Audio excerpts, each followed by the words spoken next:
Hey everyone. So today I wanted to talk to you about trust and what I would call the paradox of building trust. Because, we often hear leaders say, we need to create a culture of trust. One of our key values is trust.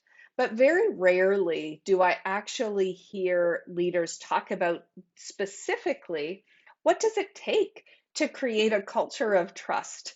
And so, in my experience, it is not what you would think. And what it actually takes is building a culture of transparency and accountability. Transparency and accountability are the cornerstones of a trusting culture. And so, when I talk about that, I sometimes get funny looks from leaders as we go through. So, then we talk about it a little more. So, here I'm going to give you my top 10 ways to create a culture of trust. So, number one is sharing all relevant information in a timely, open manner.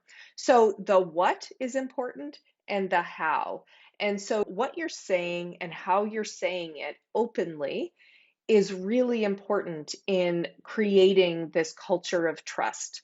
Now, this does not mean that you don't use discernment, right? You don't share everything, but you share what is important, what is relevant, timely, and openly. So, those are really important. When you do share, you need to allow for people to process the information and allow them to go through, right? So just because you've shared it doesn't mean they've processed it. So true communication is about transferring information and understanding, right? And you can't do that if you don't allow for people to ask questions and to process them. So that's number three, encouraging questions and curiosity about the source, about the validity, about the meaning of the information that you're sharing, right? So, number three, you have to encourage and almost incent questions because that's really how you're going to get to that building the trust. It's not enough to say, well, I told you about that. You have to be able to create an environment where questions are welcomed. And so, number four is genuinely celebrating curiosity and questioning in the moment. This would be a leadership moment of truth. And that looks like something maybe, somebody asks a question and you say, you know what? Joe, I'm so glad that you asked that question. I encourage others to do the same.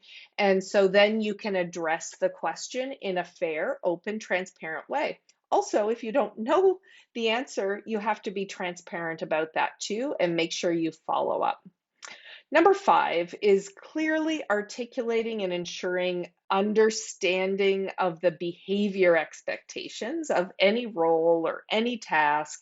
So that could be like defining what does good look like and really being clear about that. While you may think it's not necessary, it absolutely is because most of the time trust gets eroded when we don't meet expectations or when others don't meet expectations. And so that is critically important that we really take some time to do that.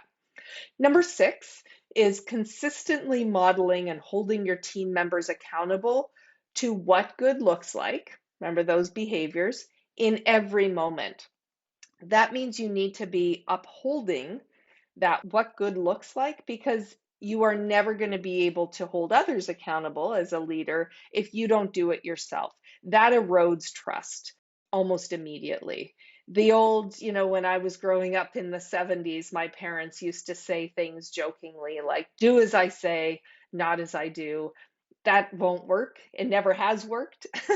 And it's certainly not going to work in 2022.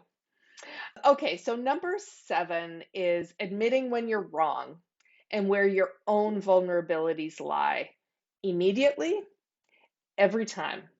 So, by showing your own vulnerability and admitting to the mistakes you've made, where your flat spots are. Now, I'm not talking about self deprecating behavior. That is not leadership. So, this idea of confident humility really goes a long way in today's workforce and today's leadership that's really needed. Number 8, be on time for your commitments.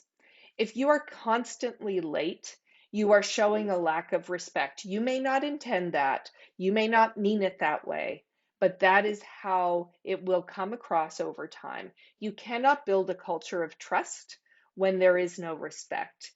Be on time. If you are consistently late, really do a deep dive into your scheduling, into your prioritization. Make this happen. I once had a manager years ago who said, something that you're going to have to just know about me is that I'm always late, and it's something I'm working on. However, I worked in on this team and I had knew people who worked on this team in the past. It was a year over year. The true behavior change never happened. And so what that translated into was eroding trust on the team and not feeling respected because everybody's time is valuable and should be respected. Number 9, using visuals and giving airtime to the plan, to the roadmap, to progress to plan, to changes to the plan. So we need to be transparent about what we're trying to accomplish, what we have accomplished, and where we are. As things change, we need to be transparent about that at all levels with your own team, with your peers, with your own leaders. That builds trust. Transparency builds trust. And finally, number 10, celebrating and genuinely thanking those who bring issues and risks forward as there may be things that are going off the rails. Celebrate them, thank them, and thank them for shortening the time between knowing something is potentially going off the rails or has gone off the rails to being able to work towards solutions. That creates an environment of trust. It creates an environment where people will rely on one another and where they won't be hiding things. So, those are your top 10. If this is interesting to you, go ahead and subscribe to my YouTube channel. I've got lots of different tips and tricks when it comes to creating a connected culture, which ultimately is all about attracting and retaining top talent and really getting the results that you need. Until next time.